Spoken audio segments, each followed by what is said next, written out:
This meeting is to collect input from residents on the proposed museum that Mr. Kawamoto has been talking about, art museum and garden on Kahala Avenue. He may be consolidating one or two lots, maybe more, to build this museum. It's important for us to realize that there has been no formal application for zoning change or any other permit for a museum. So maybe it won't happen, but I think that it's very important for us to be ready to know who in the community is opposed to it, who is in favor of it, so that we, community officials and the Kahala Community Association and the Neighborhood Board know how to react to, and then we could show up at the public hearings and make our presence known. I really wanted the Department of Planning and Permitting to be present, but they are so short-staffed these days. All of the local government people are on furloughs or have budget cuts, so they are not attending too many meetings. They were very nice to send a letter. It's signed by the director,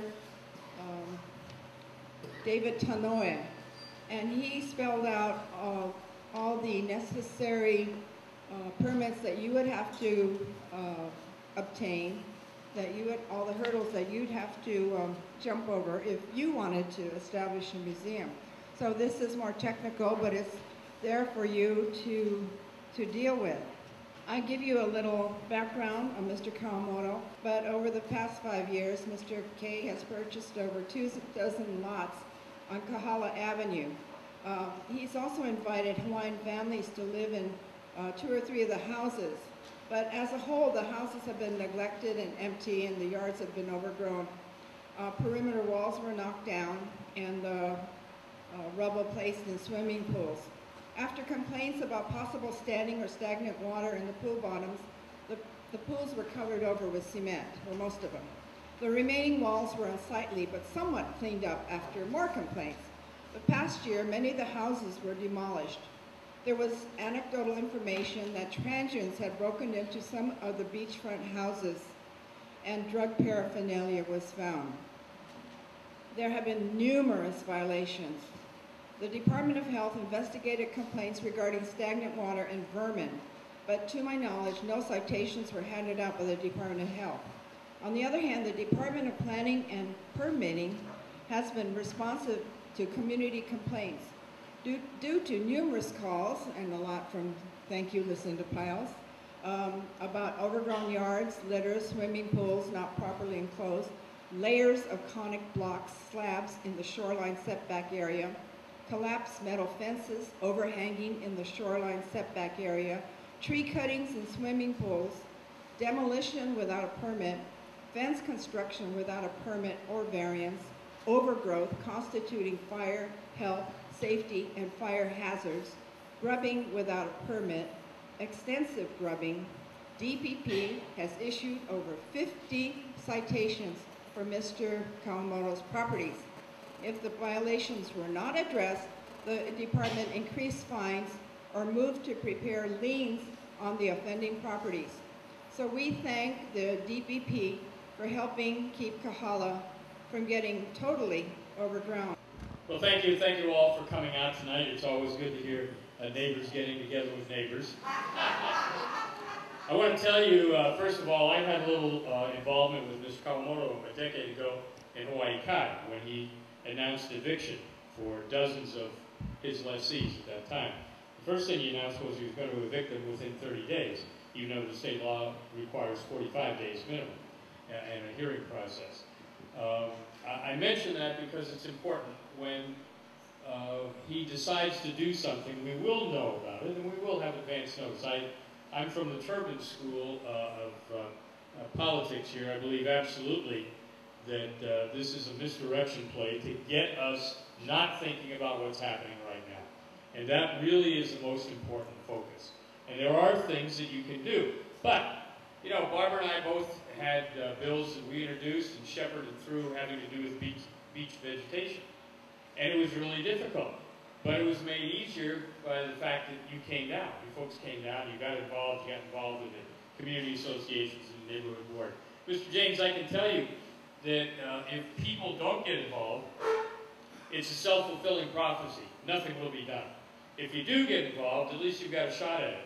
I'll tell you further, nobody's mentioned the 800-pound gorilla in the room tonight. That 800-pound gorilla is, for the most part, the people outside of Kahala and East Oahu don't give a rip about you.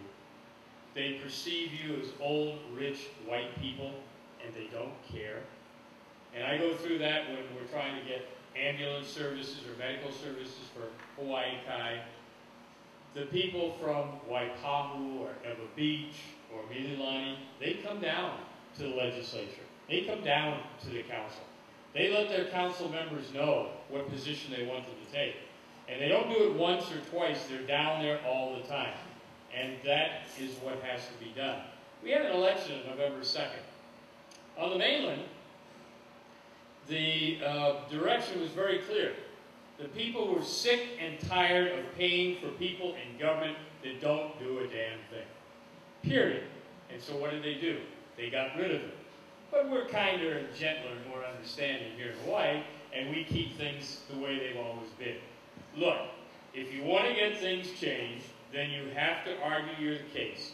Don't make it so much about Mr. Kawamoto. He loves the publicity. The media love the publicity. They love to go to him and ask him and do the photo ops and all that. Talk about the violations. Talk about the government agencies that are not doing what they're supposed to do. I have a lot of problems with the State Department of Health because whether we're talking about arch-type homes or anything else, they have not done their job, and they can't blame it on lack of funds or furloughs. They haven't done their job, and we haven't held them responsible. Okay, we have a new state administration coming in now. A new governor, we're going to have new department heads. This is an excellent time to let people know what you think and how important it is in a reasoned, factual way. Now, I have a unique honor because I serve on every Senate committee.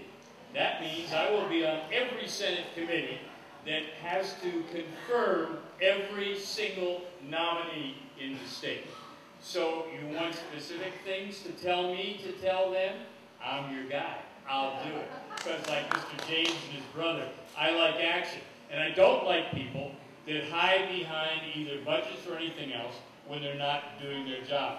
You're paying for all of us.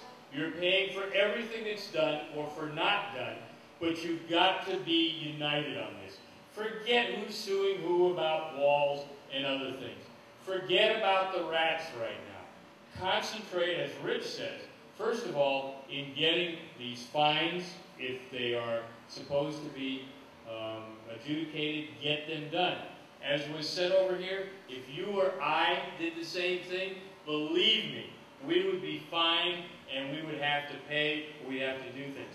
What Rich was also alluding to, not only is the amount of fines significant, but it leads up to liens on the property. And if Mr. Kawamoto wants to sell to the Japanese or the Hindustanis or anybody else, he can't do that with liens on the property. So the first step is all of these folks that have given us a nice smile and shined us on, we've got to tell them that's not good enough. And we're going to be focused and we're going to be together on this. Save your petty differences for other times. Get focused on this. So that is really the reason and the value of this meeting tonight. When we go out of here, have everybody's name and contact to Representative Marumoto, and we pledge to you, those of us that are sitting up here, at the city level, to state level, we will do the job that has to be done. But remember, the two of us particularly are heavily outnumbered. There are other people within the big square building and also within the city council. You've got to learn how to communicate with them as well. It is a situation, if it's worth doing, it means that we have to, all of us, give up some of our private time and some of the things that we'd rather be doing to do this. Is it worth it? Absolutely. And it's more important than just one person, Mr. Kawamoto. You are fighting for the integrity of your neighborhood and for all of your neighbors. And that fight is worthwhile, and I join you on